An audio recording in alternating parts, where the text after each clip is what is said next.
It's double NEDA, right? In our order. I'd like to welcome everybody out to this evening. We'll go ahead and start with the pledge of allegiance, which I will lead the Constitution. Behind you. All right. I pledge allegiance to the flag of the United States of America and to the republic for which it stands, one nation, under God, indivisible, with liberty and justice for all.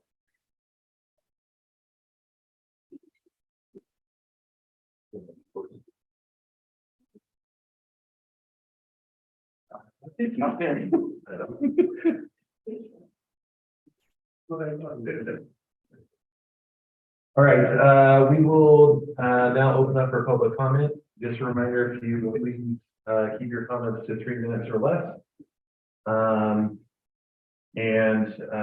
Just be respectful of everyone's time, and please state your name and the city that you are from, and direct your comments to the entire city council, please. Time now yours. Planning commission. You're getting ahead of yourself, Jim. Yeah. Oh, there it goes. I'm just reading Commission. instructions. Writing it also. Wow. One of the, I've worn those for like 2 years, so maybe one of these days I'll get it right. Everyone's good? All right. Moving on to item number 3, approval of consent agenda. Any concerns from my fellow commissioners on the agenda from the minutes from last time? No.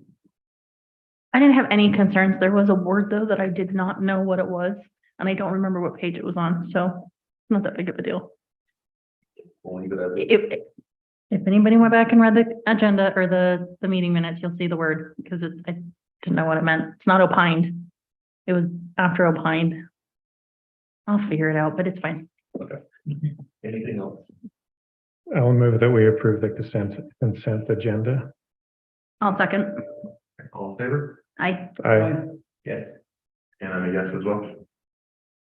All right, item number 4, final plat, 2-lot commercial subdivision, architectural review for Crosswind subdivision parcels 13 0390082 and 13090083, approximately 5.57 acres, located approximately 7750 south, 2700 east, by applicant Geneva Blanchard of John W. Hanson and Associates.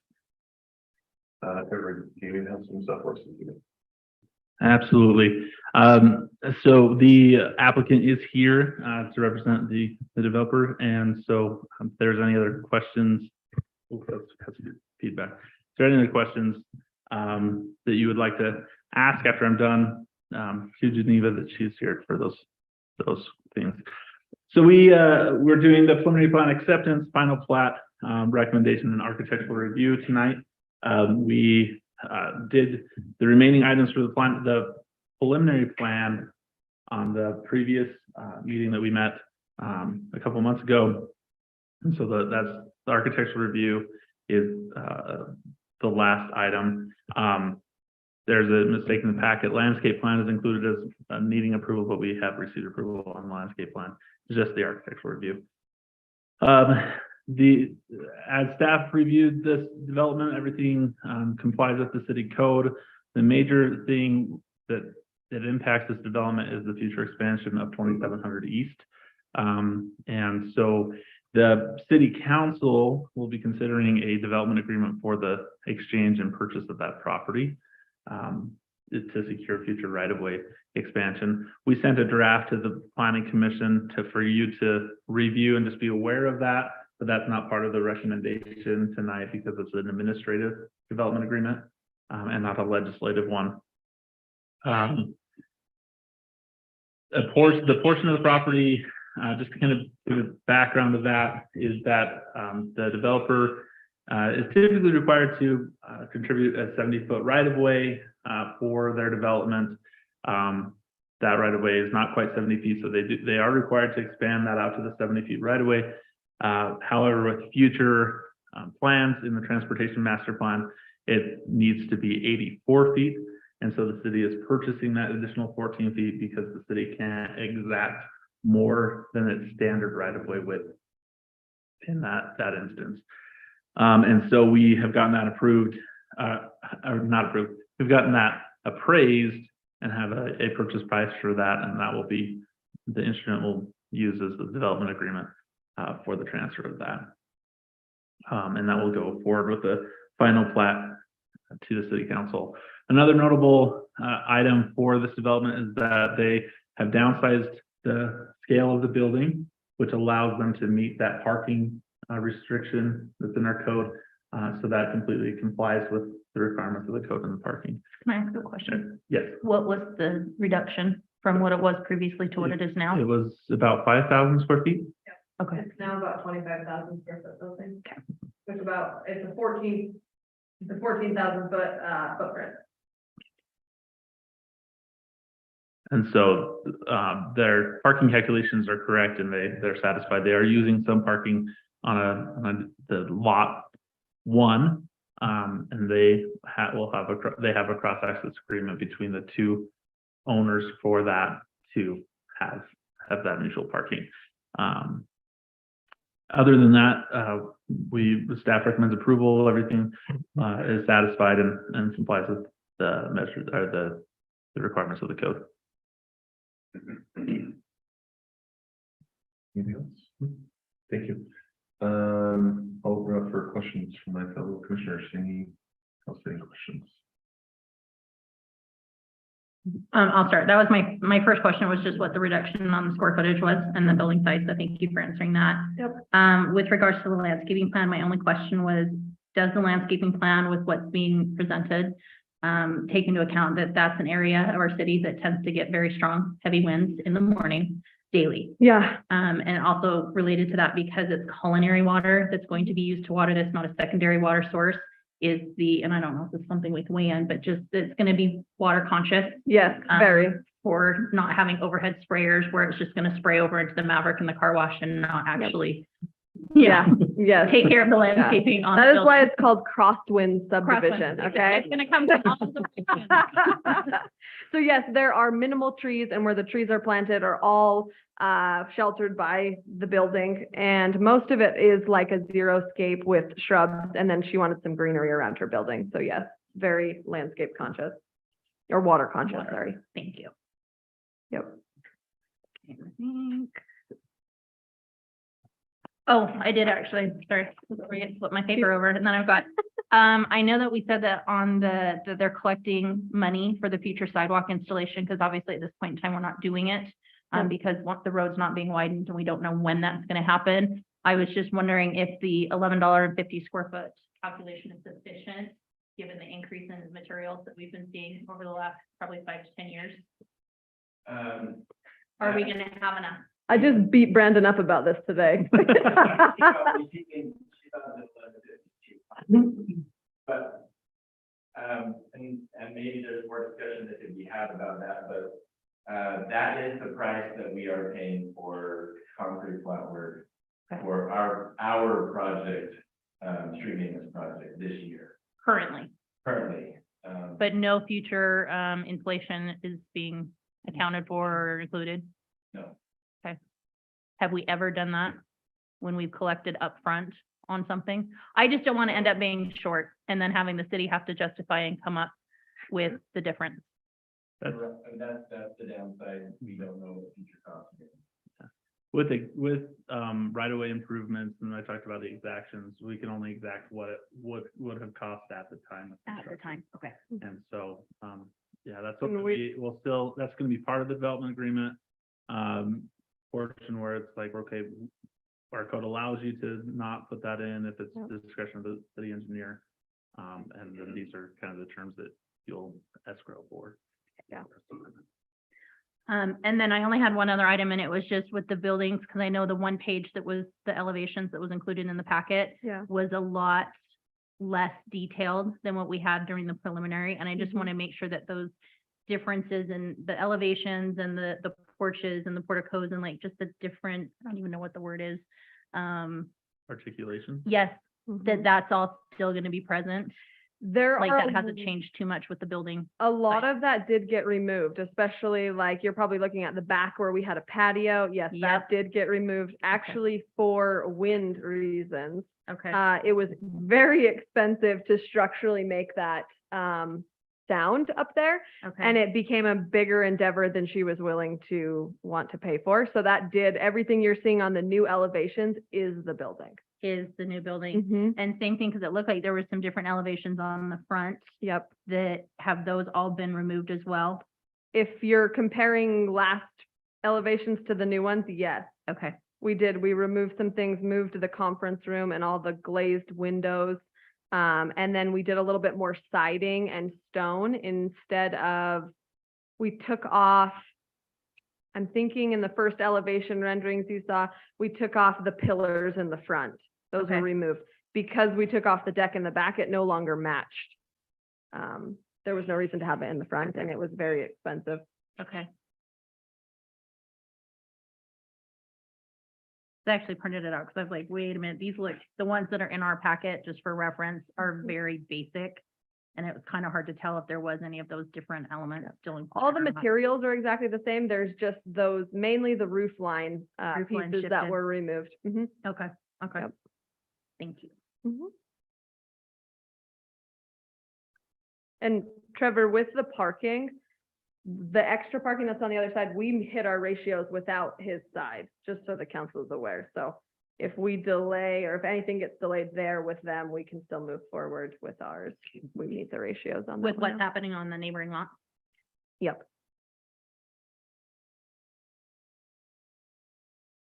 Those are all my questions. Comments? Anything else from? my other side? I'll, I'll just say a few comments that, I think that, you know, the product here that I see just looks just really good. Thank you. Yeah, I'm excited to pass this every morning as I go to work. Yeah, it's gonna be awesome. Yeah. And yeah, I think that that's great that you've planned for the wind and you've kind of made it a little bit, I mean, it's elegant, you know. Yeah. But also, you know, whatever you add, you have to manage. Right. Yes, exactly. And you don't need to replace trees every year. Yeah, Yep. so. Yeah. Thank you. Okay, I didn't have anything else to add. Commissioner Wilson covered everything that I was gonna bring up, so.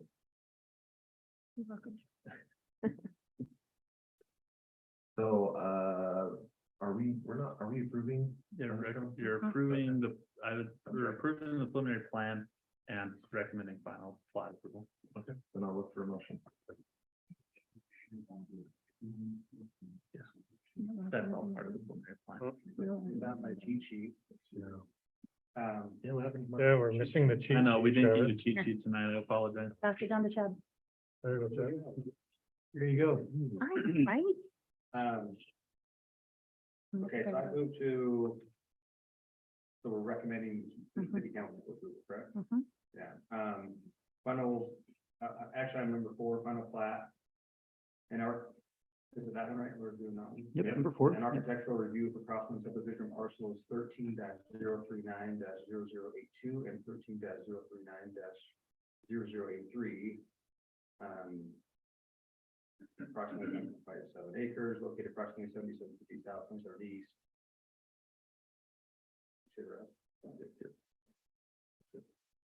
I'll second that motion. All in favor? Yes. Yes. All right. Yes, And I'm a yes as well. So, motion passes. Anything else? We have? Can I just make one comment? I've never seen the draft agreement of the development agreement or the CSA. Yeah, Make sure I- we will, we have that. It's yeah, we will get to. It's a very preliminary draft. So, Perfect. yeah. Thank you. Yeah. to see that. You just told us that you're gonna pay for our next park and it's no big deal. No big deal. A couple vacations in there, not All right, item number 5, final plat 43 lot plat for Riverwood subdivision parcel number 13-0050038 located approximately 75 West South Weaver Drive for applicant Nielsen Homes. Or would you do the honors? You bet. It's been a long time since we reviewed the preliminary plan for this development. It is the first phase of the Riverwood development that is 43 units out of the total 56 units. The reason why this is the first phase is that we're still figuring out the annexation plans for with Davis and Weber County line. We've got to figure that out. The developer is actively working on that. We think we're not too far away from having that go through. But we're waiting for the county. Sometimes it just takes a minute. So they are seeking approval for phase 1. We've done our reviews on that.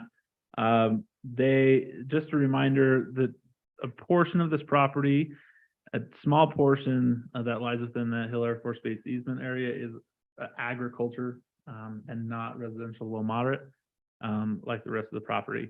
And so the developer at the time of preliminary application requested to rezone to all of it to be RLM. The developers continuing with that application, and we'll move that as well to the city council. Planning commission's already made a recommendation on that rezone. And so it's just the final plat review tonight. We find there is some items of conditional approval made at the preliminary stage. Just to remind you what those were, the planning commission was to receive copies of all existing easements on the parcel prior to the final approval, as well as any new easements. Those are all included in the plat. State of Utah approval regarding the APZ zones. We did receive a letter from the state of Utah accepting the plans that are in compliance with the easement requirements. A specific portion of that was asking whether or not the easement can be utilized in the density calculations, and the state said that is not their purview to comment on. And they'll only comment on the land use within their easement.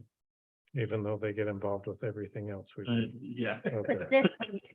Your word. Yeah. A conditional access approval for the South Weaver Drive, and that was received approval from Rocky Mountain Power in regards to the bioswale for the stormwater basin retention. Submit a landscaping plan, which is complete for the retention basin. It's retention, right? Detention. Dang it. Because we're moving it forward. Yeah. Identify the type of fence material on the east side. Just the east side fence is not the responsibility of the developer. Our code requires anybody in the commercial recreation zone to put the fence in prior to their construction, but not in the residential low moderate to commercial recreation. Does that make sense? So it works one way, but not the other. There's not a requirement of the developer to put that fence in. So the owners of that property, which are us, if we were to develop, we would be responsible for the fence between those two properties. We're talking just along the Just eastern- along the eastern portion. Okay. That's the border between the project and the city property that is right there. An annexation letter from Davis and Weber County. We don't have the annexation letter, but we do have the approval to utilize to put the utilities into that area. Once we can figure out the annexation, we'll have the annexation letter on that, and that'll be for phase 2. And then a preliminary approval letter for secondary water with appropriate shares, and that has been received as well.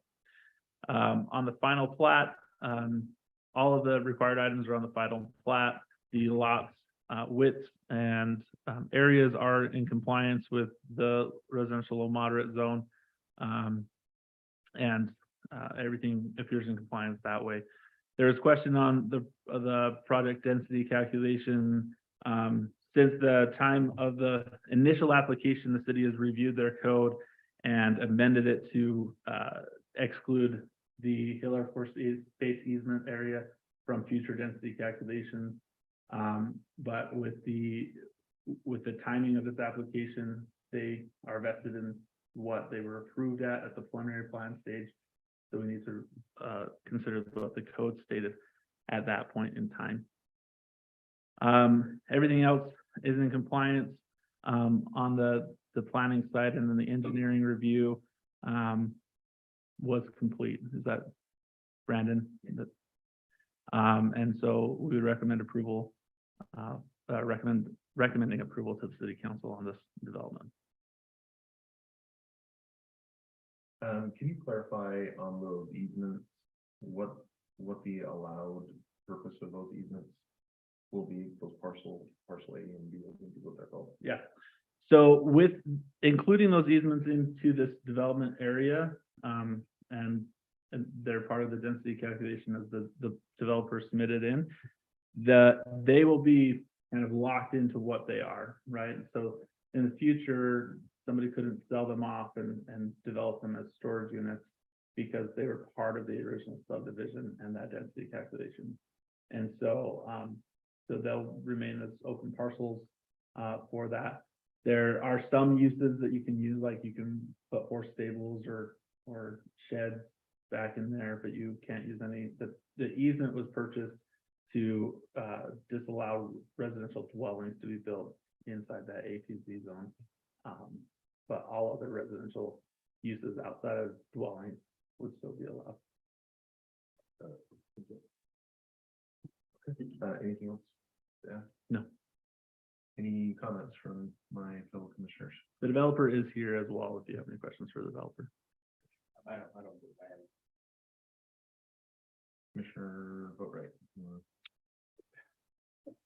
So I've got some concerns, and I know we received a email from Councilman Halverson on this too, but it sounds like there's nothing we can do about the density calculations and.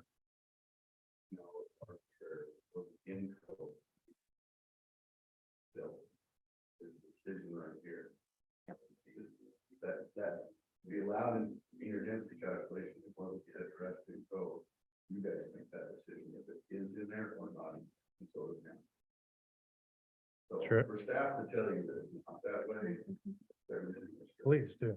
And I actually, this was my number one big thing to bring up tonight, because back in October of 2021, when we met on the 20th, the only way that the preliminary plat and improvement plans was approved was subject to the following conditions.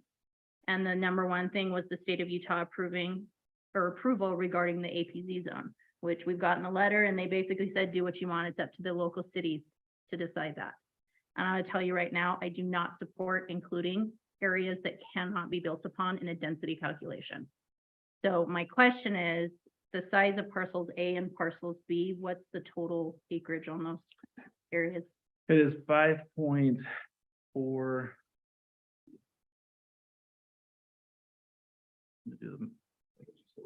Yeah, just over 5. Just over 5. And so with our residential low moderate, that's 4 units per acre, correct? The residential low moderate is 1.85 units Or an acre. 1.85. Sorry, I was thinking patio.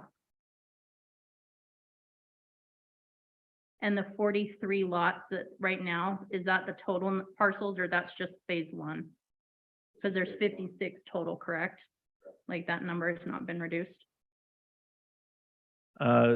Yes, that number has not been reduced. So there's approximately 9 lots that I feel you're being given if we allow this, and I don't support it. I don't think that having buildable area, non-buildable area being included in a density calculation is in the benefit of our city. I don't think it's the intent of what the citizens want. And it would be nice to kind of see what the plan would look like with maybe those 9 lots being removed. How is this any different than if parcel A was a park? Because we would include that in the density calculation. But it's on park. I know that if it was. And that's where this one's very different and unique, because it is in this easement. Well, the point I'm making is we make non-buildable areas a part of density calculation already. With retention basins and things like Right. that. Mhm. So with this, I'm trying to understand the difference between what they're doing with these 2 parcels instead of If, like, if they decided to turn that into a park, I don't think this would be a conversation If it was a park, if it was a park. but it's Right. not in an easement where it could be a park, correct? Or is that Could what be. the uses It could be. that a would be allowed because it's not a building? Correct. Yeah. So I was just wondering if there was something specific that we're trying to get out of not allowing it. Is it because we don't like the size of the lots and that's kind of what's driving The overall density. the density? I just think it's too high. Okay, that's what I was thinking. So if I could share my opinion, Yeah, but you know, I can totally understand the viewpoint of just saying, I don't like high density, or I don't like the density that exists here, because this is clearly not high density. But along the lines of what Jeremy had mentioned, looking at it from the other side, this is open space that is enjoyed by everybody in that community. It is open space that may be a park, but is open space nonetheless for that whole entire development to enjoy and benefit. And so as a result, you know, I don't think it should be excluded as any other open space that would be enjoyed by residents in that subdivision. And so I think it's a slippery slope. You know, I think personal feelings aside, I think it's a slippery slope to say this open space that can be enjoyed is excludable where other open space that can be enjoyed are not. So, and I'm just looking at this from the hard, cold judgment of the Planning Commission code. And that's the hardest part about this, is that it doesn't specify in our code. I know it's been discussed multiple times at city council, multiple times at the planning commission. It's been asked to have this considered and potentially added to the code. which it is now. It is now, But it wasn't one this was. and that's the problem, because we had that condition in place that I think kind of left the door open for, depending upon what that letter came back with, depending upon what the state actually said about how they wanted to designate that usable area, and pretty much saying, no, the ball's now back in the city's court. And again, we're all giving kind of our opinions, and at this point, it really does come down to the city council, but I do not feel that buildable area, that if you can't build a structure on it, which is the whole point of the zone, you know, of a residential zone, is to be able to build a structure, something that you can live on. Open space, hillside, you know, any of those things would be considered non-buildable area. Yes, it looks great to look at, and I'm glad we have it. We want open space. But when you're considering a density, it needs to be based on the area that you can build on. Is there, So, can I ask the builder to come up and ask you a question? Yeah. So when you first submitted these to us, whenever that was, it seemed like a year ago. Yeah, probably October. plus. Yeah, plus. This parcel A didn't exist. These were all like gargantuan lots, Yeah, right? Yeah. Can you explain why you changed them from those gargantuan lots, which I actually was in favor of, versus the two parcels?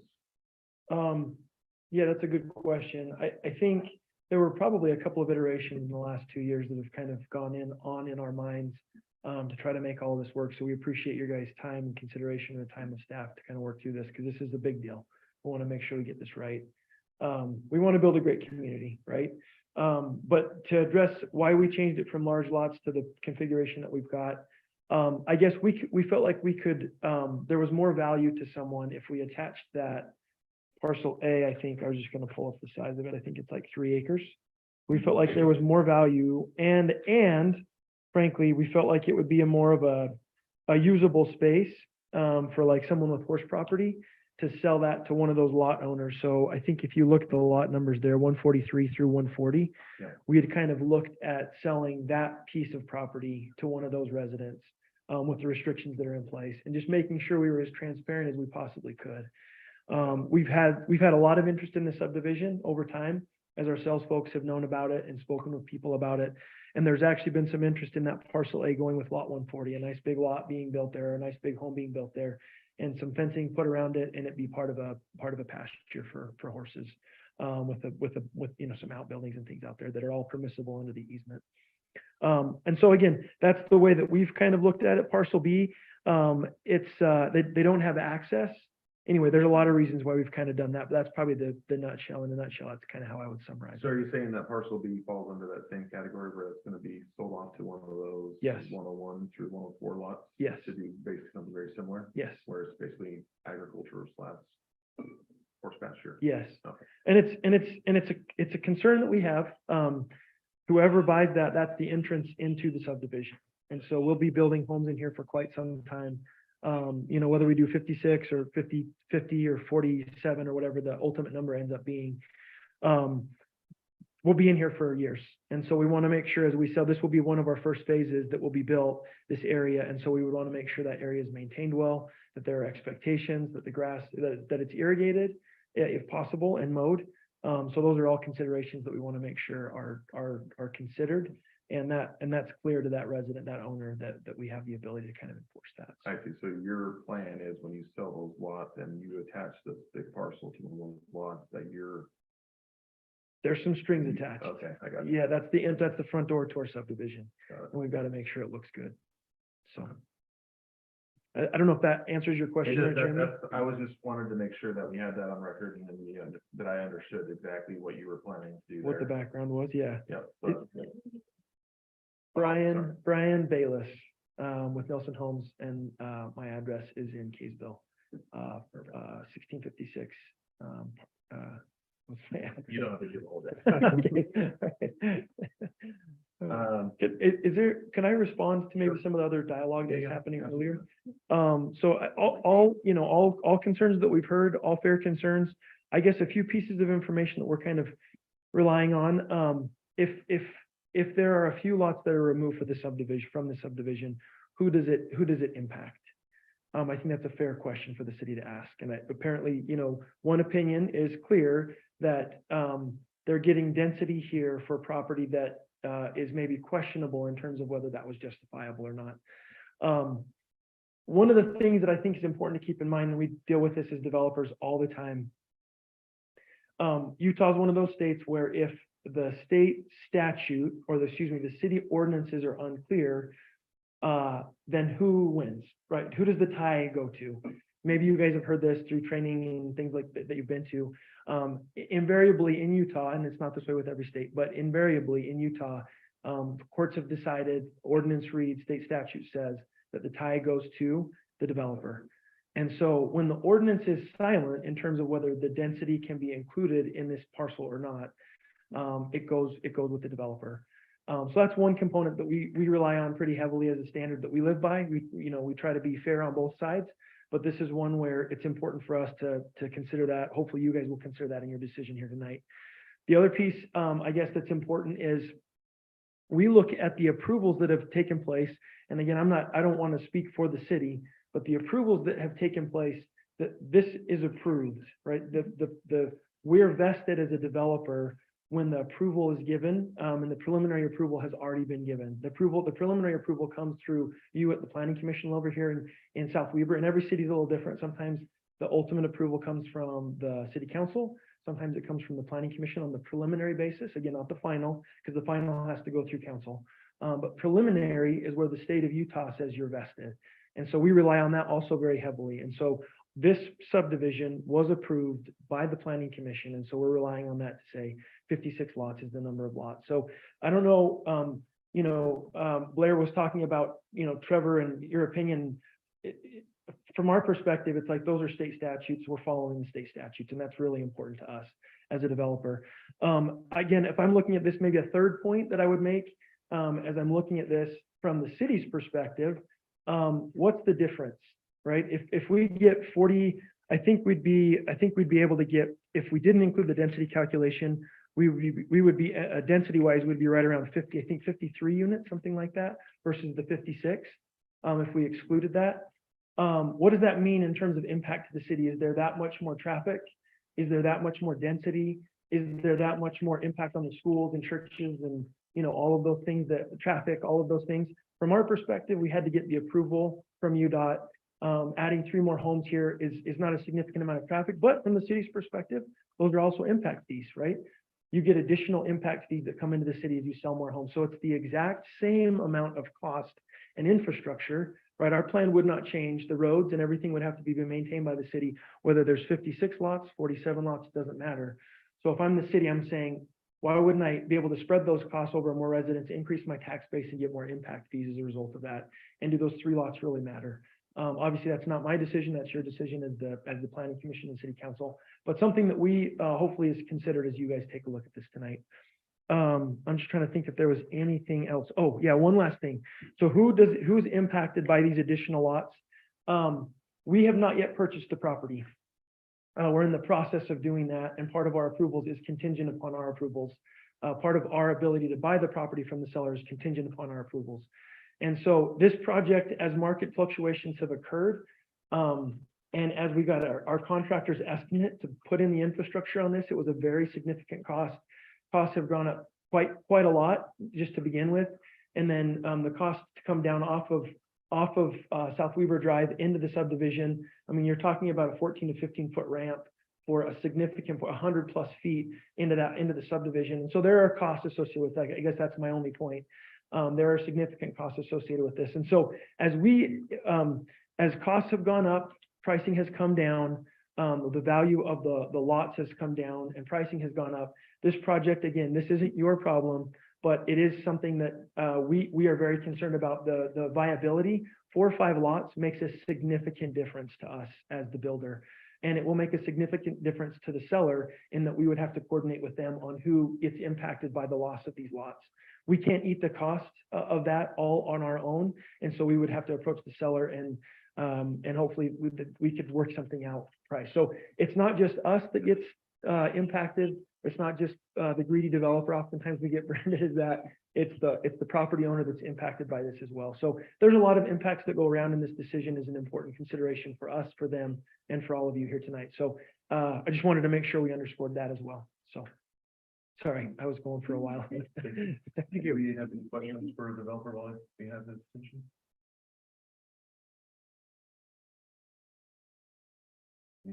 Will's turn.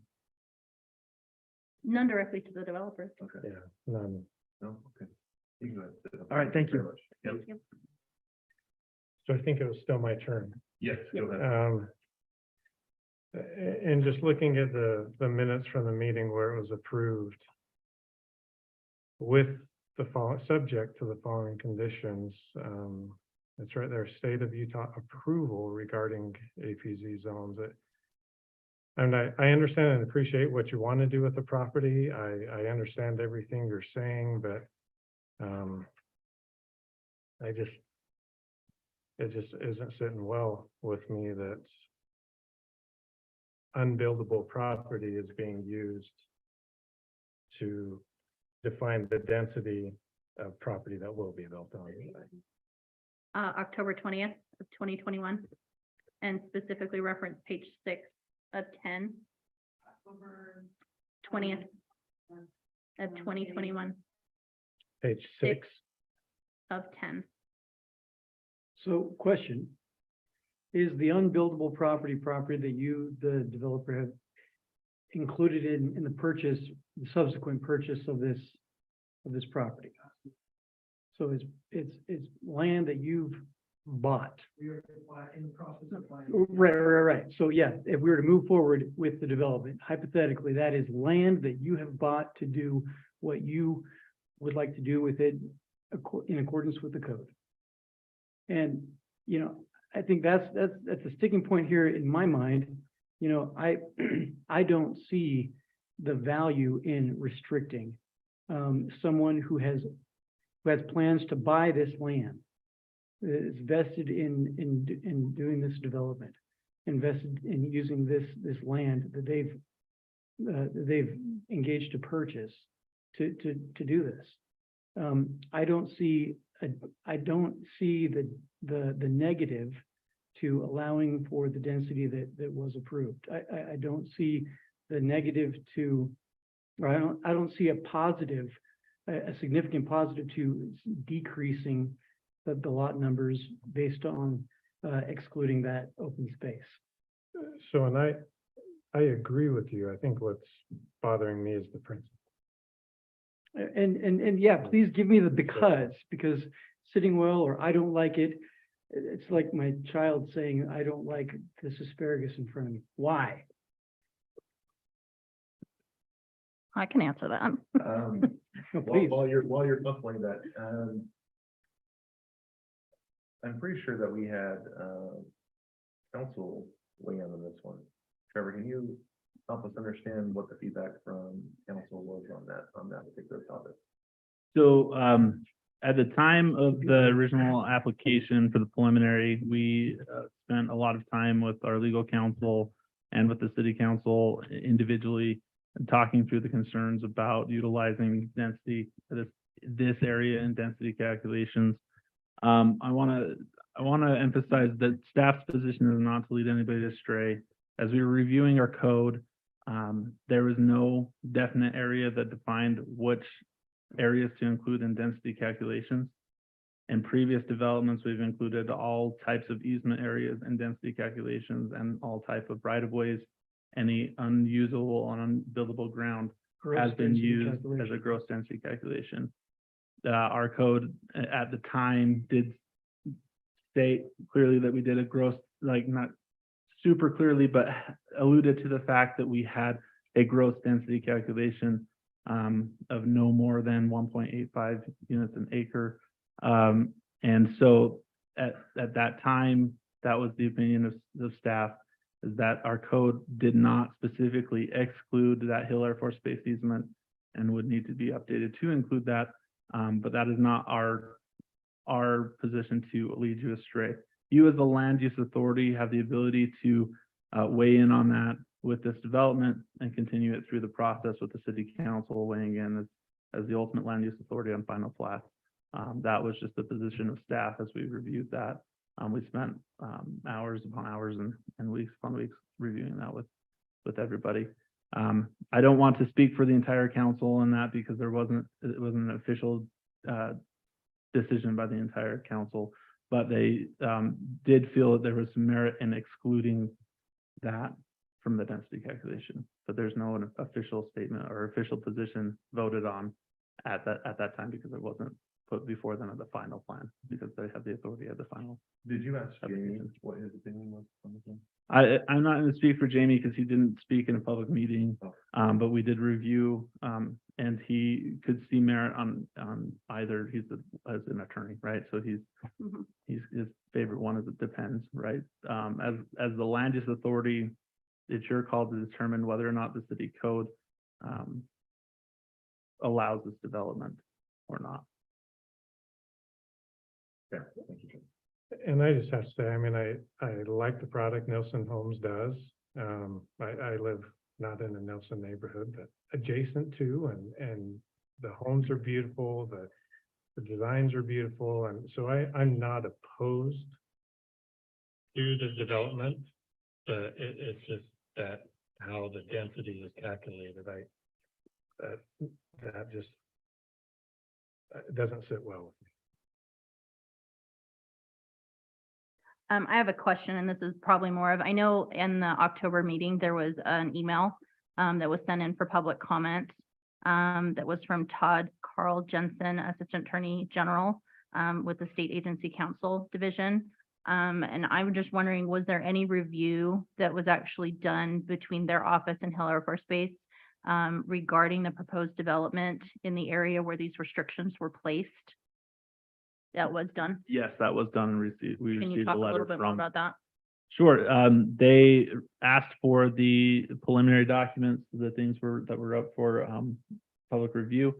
At that time, we sent them all the documentation that we had. They pulled the easement documents that were recorded with the state, reviewed the easement documents in accordance to the proposed development and submitted a letter back to the city with their findings and found that the use of the property was consistent with the easement restrictions. It being open space, the use of open space. Okay. That was from Todd Jensen. Todd Carl Jensen, and it was an email that was sent on Wednesday, October 20th, same date of the meeting at 4:57. He got it right in. He is with the State Agency Counsel Division of the Utah Attorney General's Office.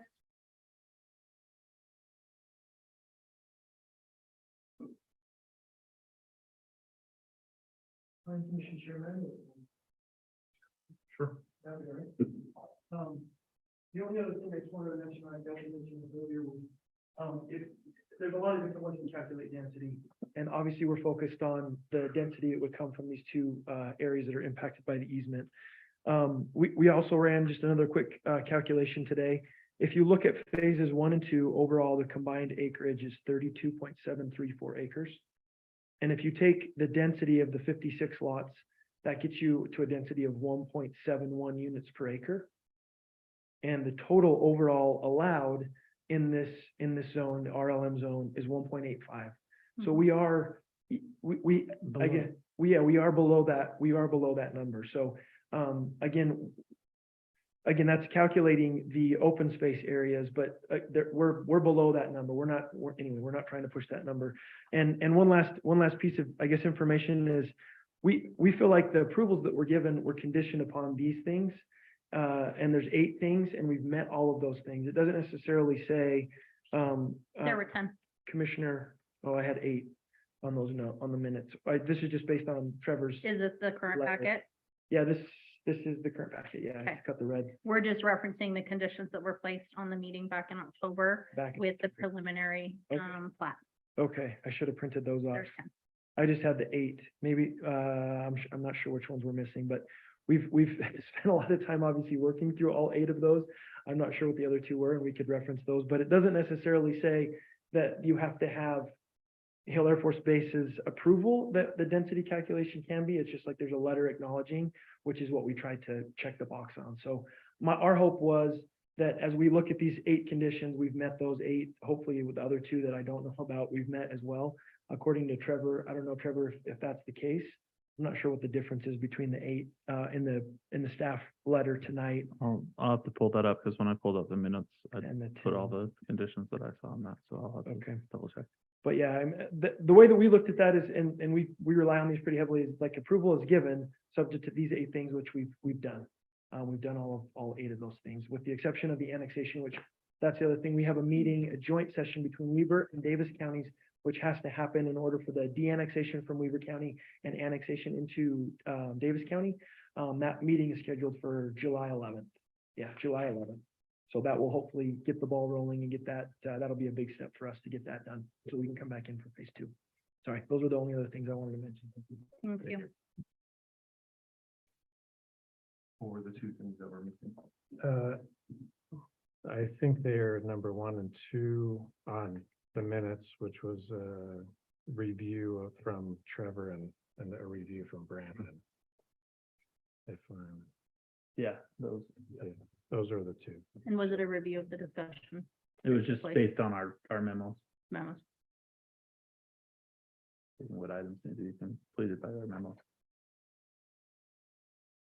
On the density calculation, the developer brought up that the total density calculation of both phase 1 and 2 falls under the RLM.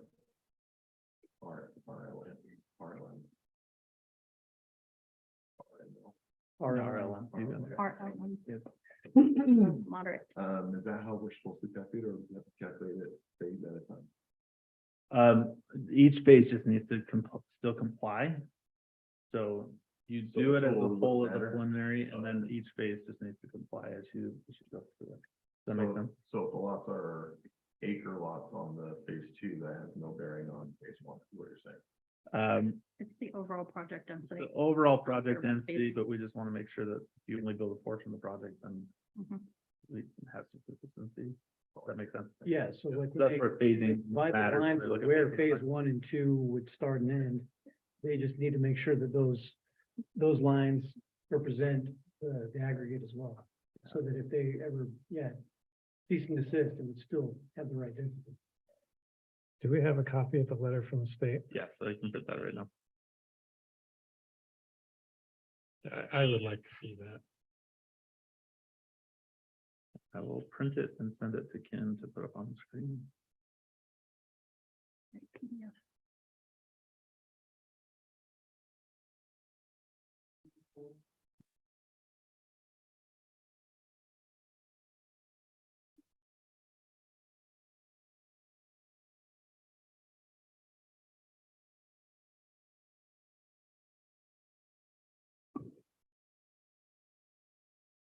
No, really, really quick. So I wanna make sure that's what we wanna do. I don't think it was either. I just want to double check.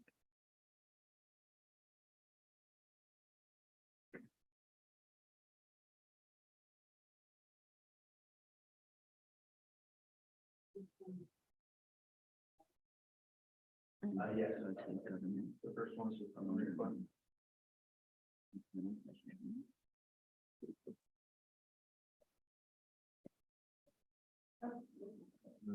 You print one for all? Okay. This was in the packet, wasn't it? Or not the packet, but the link that were sent out. I should make sure this is the same letter I already read. Thank you. Yeah, you had asked for the.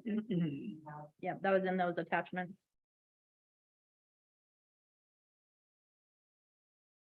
Thank you, Trevor. You're welcome.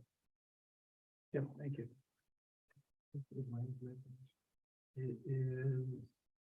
It just goes in general plan. No.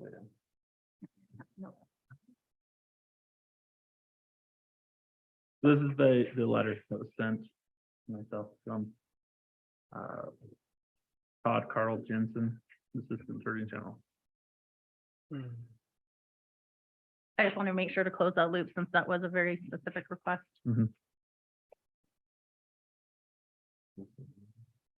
Yep.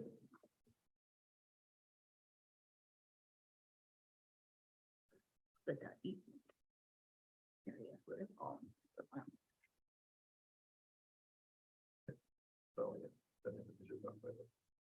The plan. Yep. Thank you.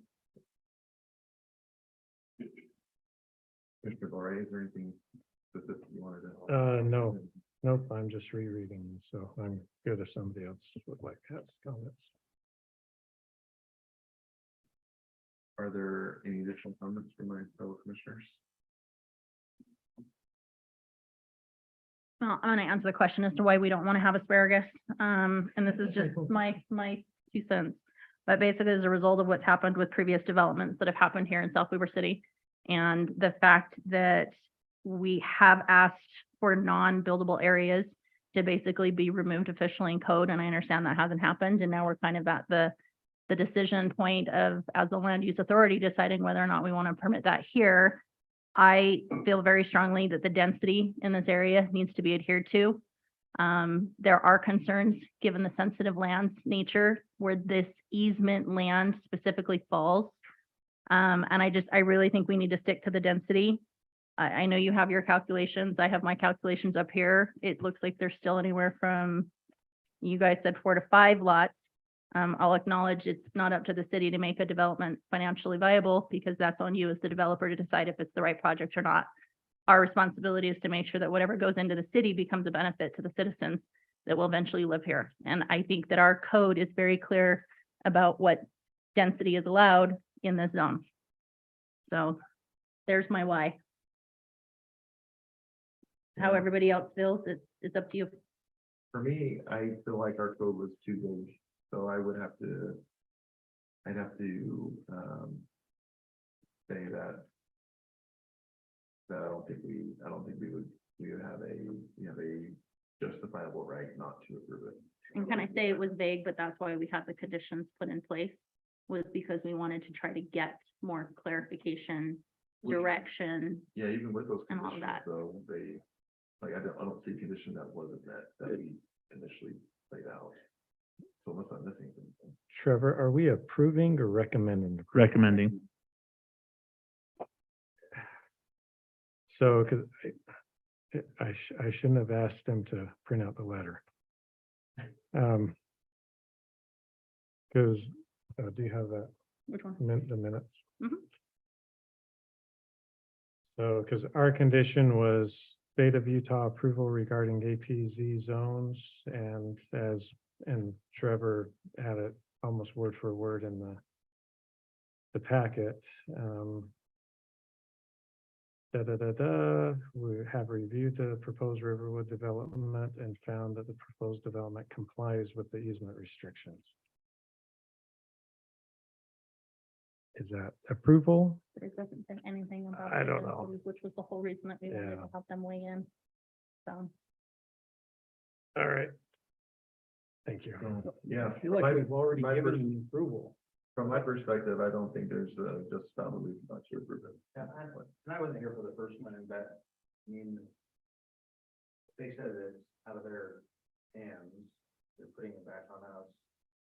And then holding that against the developer, that's like me just gonna say, well, if the governor of Idaho says it's okay, you know what I mean? Like, it's like, well, it's out of their hands at this point, so I can't hold, I think I have an opinion, but, I mean, it's just like I talked last meeting too, like, my opinion is that I would just buy up all the land and just leave it empty, right? But that's my opinion. But as far as how this looks, like, I mean, I have to agree. I mean, if we've done, regardless of what the land's used, has been used for in the past, or what could be done with it, it's been counted in, calculations, and, I mean, everybody has like a slightly different, run with that calculation difference would be, and that my opinion aside, I don't see any reason to not support it. Yeah, I'm with you 100%. Would I want larger lots? Yeah, Sure, absolutely. I'll take half acre lots all across the board. That sounds good. That's my opinion. Sure. Where my stance is coming from is I feel like this falls within the code that was in place at the time that they submitted the request. That's why I feel like I don't have a justifiable reason not to approve it, because it does fall within, you can't argue that it falls within code. Now, obviously, there's a difference of opinion there, I think. But because the code doesn't specifically call it out that you can't do it, at least the code that they were under, then I just don't feel like we have the justification to deny it. And if we did, they would just go through an appeal process and it'll be approved anyway. So, We do as the land use authority, actually, we do have the right to weigh in on this.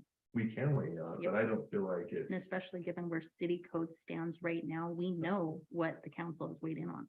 Our code was actually changed to exclude Right. non-buildable areas. Right, but I can't, I think, I'm not gonna make my decision off code that was approved after this was I understand. approved. Right? I feel like I have to look at the code as it stood when this initially came through, and in my opinion, the way that code reads, and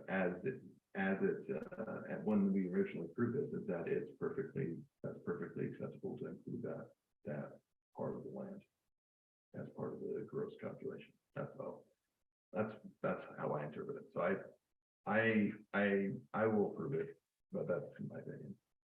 And I think we're on Recommend for- like better legal ground to approve it too. Like, yeah, we can do things illegally, but they're illegal, right? And I feel like this is a more legal approach on the fact that they've invested.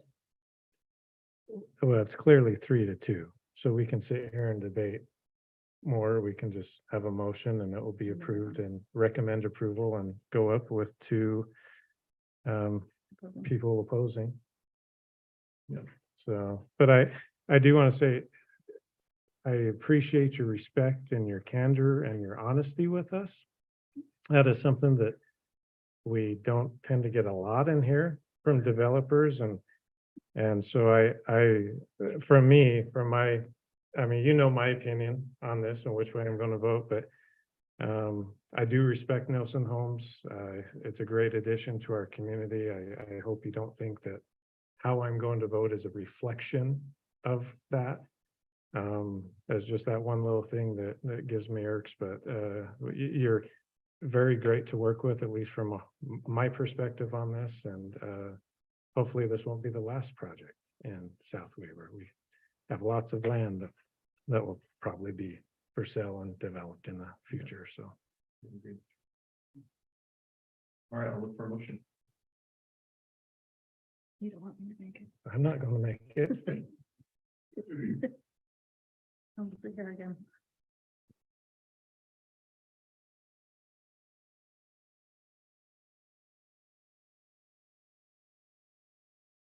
Wait, we're reviewing or recommending? Recommending approval. Yeah. I make a I'm motion to recommending recommend approval. The final plat 43 lot plat for Riverwood subdivision, parcel number 13-005-0038, located at approximately 75 West South Beaver Drive for applicant Nielsen Homes for approval by the city council. Do we need to reference that as phase one? And that recommended, Yes, let's do that. will you amend that? Amending my recommendation for phase 1 of this project. Is that sufficient? All right, we'll do roll call. Commissioner Stoll, Yes. McFadden, Yes. Boatright, No, Wilson, No, and I'm a yes. So that passes. Moving on to item number 6, updating city standards road width. Trevor, take it away. I'm just gonna toss it to Brandon. Do you wanna come hunting. discuss it, Brandon? Do you wanna You want me go to, to the mic? Yeah, You don't have. they'll get you a mic. You don't even have a desktop. One time, Oh, one I have a day, we'll be desktop. all put together, hopefully I next do year. have a desktop.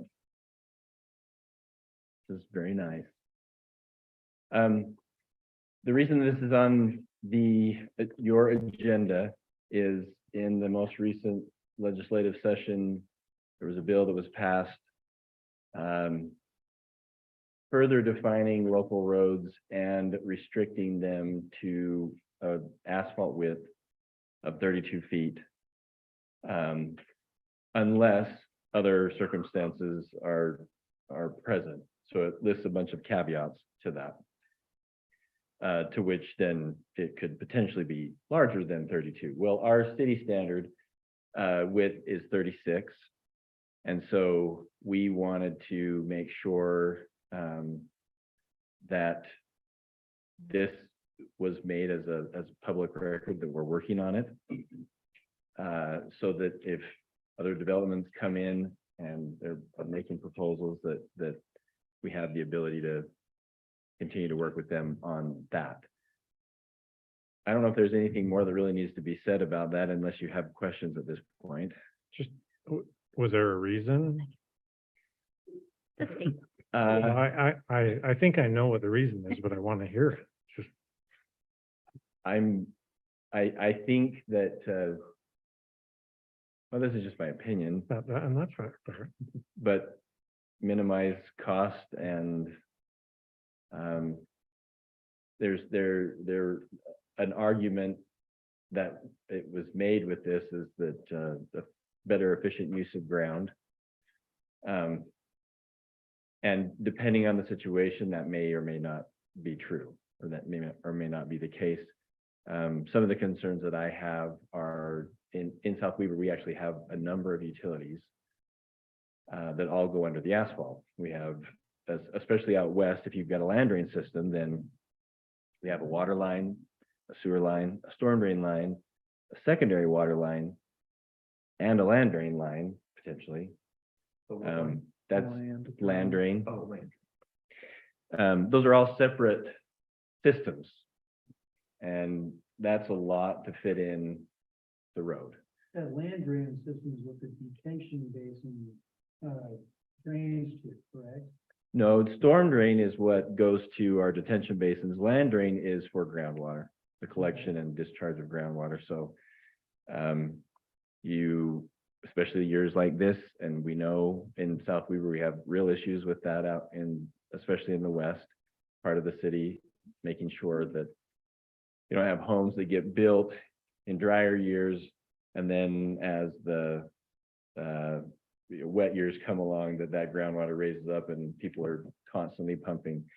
There are some residents, unfortunately, in the city that have to face that, and it's unfortunate. But anyway, that's kind of a side topic. I'm just pointing out that there are reasons why, other than just the travel ways, or why there would be cases when maybe we would need something bigger than 32. So this is only for new roads, or this is applying to existing roads, It would be new developments. new developments? Yeah. Okay. Yeah, it's not retroactive, like we have to go back and No Reduce. retrofitting. all of our roads. No, it's for new development. Well, I think the state should review the history of our state and realize that wide roads are a long staple of Utah settlements and communities. So, okay, Well, we've, how to get the history lesson in, so. yeah, yes, we've, there's a reason, obviously, why we have in the city standard what we have. You know, we felt like, because from our perspective, like, we don't want 1 inch more of asphalt than we need, because we have to maintain it, right? So it doesn't make any sense to just make big wide roads if there's not a need. And I think our standard right now of 36 made sense and has worked very well for a long time. That being said, the state has implemented the bill, and so we will respond. And if I was to apply what we just listened to from Nielsen Homes, that would mean they had to abide by that, the lots were bigger. The lots would No, technically be bigger. Right? There's no, because this only deals with the actual width of the asphalt. So essentially, right now we have 7.5 foot park strips. If you were to take 4 feet out of the road, you would just move that in 2 feet on either side. That would go to 9.5. The right of way would still stay at 70 feet. Oh, So basically it makes the park strips larger. Just makes park strips larger. yeah. Yeah. Does the city have a 10-foot easement into, like, not just the park strip, but 10 feet into the yard? Yes. Is that standard Public across the utility city? easement, Public yes. utility easement? Yes. Okay. I just Yep. wanted- You need that because that's where all of the dry utilities run. Well, not all of them, but a lot of them, When you- especially power. When you say mainly dry power. utilities, Power, communications, gas. okay. Apparently those run to. Secondary as well.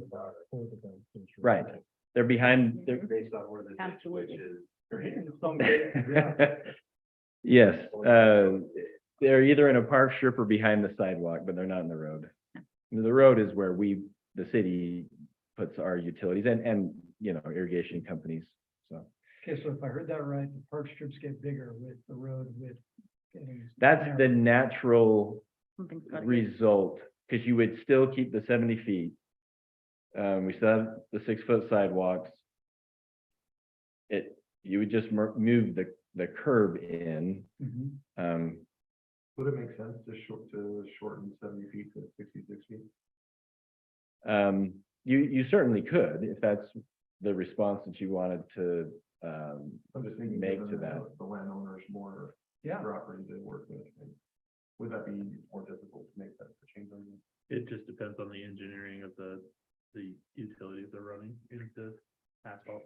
I have a question too. How does this impact, so we're saying new development only gets impacted by this? How does it for, example, the Nielsen Homes? Ivory? It was Ivory. Nielsen, sorry, Nielsen Homes that just came in. Obviously, nothing's been approved yet. There's no final plat that's been approved yet. Do they have to follow these new upcoming standards, or how did, No. again, grandfathered in based on when they started the process? Well, I mean, they would potentially want to make the roads narrower, but I think our approach would be, we're going with what was in place at the time. Because I know we just went Not through a now. whole revamping of what our, road widths and all of that stuff was, so. For a private right of way. That was for private roads, yeah. We haven't, the city standard of 70 feet with the 7.5 foot park strips and 36 feet of asphalt has been on the books, I think, since '08. So, okay. It's been a long time. Yeah, any new application can lay claim to the new state requirements or ability, from this point. There are exceptions, and we can make those exceptions when they make their application random review and say, no, we need a 36 foot right of way because of these reasons. And there's a lot of exceptions within the code that we can go for. Any previous applications, they would have to come in for reapplication at the time, right? If they already have preliminary approval on a previous subdivision, then they would have to redo that process to redo their plat, to replat it. So by that standard, theoretically, if it was a benefit to them to reduce, then the negotiation would be. Oh, yeah. Fee changes, Yeah, we and they completed. can have their narrow roads and then we went. But it still wouldn't change anything because I mean, it's we gross. asked for the fewer lots to give them the narrow road. Right, I'm just saying, it could, it could be, But you that would way have, it's a win-win for everybody. well, except that I'm still going to be recommending that certain things stay at 36. Stay where they're at. Well, I don't. And we're talking asphalt width. When you say Yes. 36, you're talking just asphalt. I mean, it's a width. relatively minor change from one perspective, right? It's 4 feet of asphalt. And under, in other lenses, it's a big change, for just losing just enough that it affects, 4 feet's a big deal. 2-lane travelways and parking on the roads and things like that. So, those were all things that were heavily discussed and contested in association with this bill prior to it being passed, but those who make the decisions felt that this would be more beneficial, so They want standardization across the state, is my they, understanding. that has been discussed, that, that there would be, it would be desired that the same standards would apply to every city across the state, and they would be the same everywhere. Which is If the federal government did that, they wouldn't like that, but yet. Right. do that to Yes. the- So, It is, Okay. there is some irony there. sorry, enough political commentary. Anyway, the whole point of this, bringing this up and the memo that's in your packet is just make you aware. There's other things that go along with that, but that's kind of the biggest. the bigger one. And what's the time frame for this? Well, For, it's already, because I know it's we're having already, the discussion, but it's already been implemented. It was already, what's the word? 2024. So the code went into effect Effective. May third, Yes, randomly. I don't know why they chose the third, maybe it was a Monday, It's a good day. but, yeah. it went into effect May 3rd of this year. Typically, we would like them to give us time to get everything in order before it goes into effect, and they wanted to go really quick apparently. So we're gonna take as quickly as we can to update this. This is gonna affect a little bit in the development process standards that we have to update as well because of the state, but they gave us till February to do that. As well as it may impact some portions of our general plan, because we might have to define the streets a little bit differently. So it's kind of a larger scale, lots of moving pieces type project. You're saying general plan road Yes. definition? Defining what, because this is for residential It's for local roads. local roads is what they define it, and we don't have, we have that, but we want to make sure we define them correctly so we can point them in the right direction when they do the development. We just want to make sure that if we're going to require something larger than 32, we've got reasons, justifiable reasons to do so that are backed by the code that has been adopted. But, so it's on public record, we're working on it, so we can work with any future applicants. Are you also going to comment on conditional use? Nope. He's like, he's out. Thank you, Brent. Okay. I didn't know if that was like Yeah, the. that was your. That was talking about Bob. Okay. So the code committee has been working on conditional uses for the last 4 or 5 months now, maybe 6 months. It's been a long time. And so we are ready to start, well, we're almost ready to start moving forward. There was a Originally, we had the intention of bringing the full code ready to go, to have your recommendation to the city council tonight and do the public hearing. But as some circumstances happened where we're checking out a code case, we realized that there's some areas in our existing conditional use code that need to be updated as well. Just items that need further clarification. There's some contradictions with areas in our conditional use code with our land use matrix. There's some conditional uses that are excluded from the land use matrix, maybe inadvertently. And so it's just, there's still some things that need to be cleaned up for it. And we decided that, or I recommended to the committee that we kind of bring it forward as a package, because sometimes we say, okay, we'll come back to that later. And we then have to review our development standards and things like that because of the state. And so we'd prefer to bring that as a whole package so it's ready to go. I know that's more reading for you, but we did want to give you what the current updates are in our conditional uses. That's going to redo all of the main section of conditional uses. It'd be quite substantial. That 10-7 is going to redo that whole section. What the update actually gives us is more tools to mitigate the uses, right? To mitigate any impacts to the residents around us, around any future development. So this spells out exactly the conditions we can place and why we can place them versus our old code that wasn't quite detailed and only gave us a few tools in our arsenal. This gives us all of the tools. It's pretty extensive. If you have any questions on what we have so far,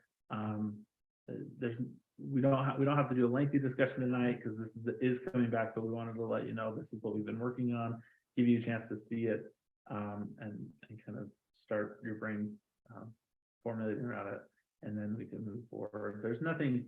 It's just 10 pages of code. It's just 10 pages. Just 10 pages. It's easy peasy, light reading. And so, yeah, so this just really establishes who's the authority. Our code is a little vague on whose authority is what. We have, the planning commission is the authority on residential conditional uses, and the city council is the authority on commercial conditional uses. That's not explicitly spelled out in our code, and it's very easy, like go to 10-7-4, right? It's like, we'll go to 10-7-2 and then look at 6 and then look at this conditional use. And so we've consolidated that, make that really clear, and so some things like that. So are there any questions on where we're going on that? Nope. I'll attest to the conversations have been very in-depth and very insightful. So I don't know if you agree, but I do. Learning a lot. I go there, so. But I don't miss those meetings. No, I have a feeling you don't. You're welcome. All right, thank you, Trevor, for bringing those up. It's great. I think we're on a good path there. Item number 8, new business. Yes, of course. Yes, I did. Okay. Okay. I was like, I had a new business item that I was told that I should talk about. Oh, just so the planning commission's aware, there with the 89 construction, there's been some bleed over heading down the hill on that far side. I don't know if you've noticed. That's not connecting the frontage road to Cornea Drive. That is just a trail connection. That with the new construction on 89, they're forcing the bike traffic off of 89 onto the frontage road that runs along 89. The frontage road ends at the 193 intersection, but because there's no bicycle traffic allowed on 89 anymore, they needed a route to move those bicyclists down. So they'll move down the hill on that trail, and they'll connect onto Cornea Drive and then use South Weaver Drive to connect further. Do you know if there's going to be a K rail right there or not? There should be, yeah. I don't think it's going to remain open. But It's the Security barriers. there's Oh, barriers. barriers. Okay, thank you. Yeah, they'll most likely put a barrier. I don't know what style of barrier they're gonna put up. I don't know if it's fence or a jersey barrier or what it would be, but there will be a protection. Is it not called K rail? It's called both. Oh, okay. Yeah, it's got like 5 different names, depending on where you are in the country. Sometimes I'm thinking like a kick rail, and it's like you can do little tricks off of it, you know? Little bike pump track. And I'm obviously not a biker. Yeah, so there's some update on that. And in conjunction with that, they are looking at the entire river basin on 89 and how to continue the traffic flow, because it's really great up until then, and then it still slows down, right? We all understand that painful moment. Are they still doing the survey, looking for input? Yeah, so On that? they completed that initial survey, but they're doing the preliminary design stage, and Okay. they're getting that out. I've been involved in a lot of different conversations with that, but they are working on that. some ideas are to put some flyovers and have a local access street that continues so you can access Uinta without having to get on 89 proper, right? And then everybody that needs to get to South Ogden. Some of the issues that they're having is when they're connecting to South Ogden on that hill. Is it because of the train, the 2 train tracks and? the gasoline? Train tracks, train tracks are a big problem. Okay. Dealing with Natural gasoline. The river, There's the it's river, changing. this it's giant hill fading. that's on the other side of the valley. Okay. There's a lot of items. One other is the interaction with the Harrison Boulevard Yeah. interchange where it splits. They've got to do a lot of fun engineering marvels around there. And So, this may be preemptive, but as the design process proceeds, are we gonna, because obviously our city is gonna be impacted in a lot of our traffic, you know, and people trying to get to school, get to jobs, get where, you know, recreation, will they be coming in at any point in the stage and doing a presentation? Will it be at city council level? yeah, I would assume when they have the set designs that they will come in and do a presentation. Unless the state makes a law and says they don't. Unless it's. Will you write a letter to? But they are a public entity, they do make us aware. I am part of their communication group, like they send out stuff to all the time on the representative on that committee. So I've gone and we've talked about issues and concerns that South Weaver has with that construction there. So we're pretty actively involved in that project, but yes. As it gets closer and is a little more solidified, they didn't want to come present all of the multiple options that are out there because that just confuses people, because then they're like, did you hear they're gonna put a monorail across it? Like, no, that's not. We're gonna do a C list. Yeah. Just So, thank you. other than that, I don't have any other. Thank you very much. All right, item number 9, commission, comment. I'm assuming staff is good. Yeah. Okay. Commissioner Scholl, any additional comments for us this evening? I had no. Commissioner McFadden? None as well. Thank you.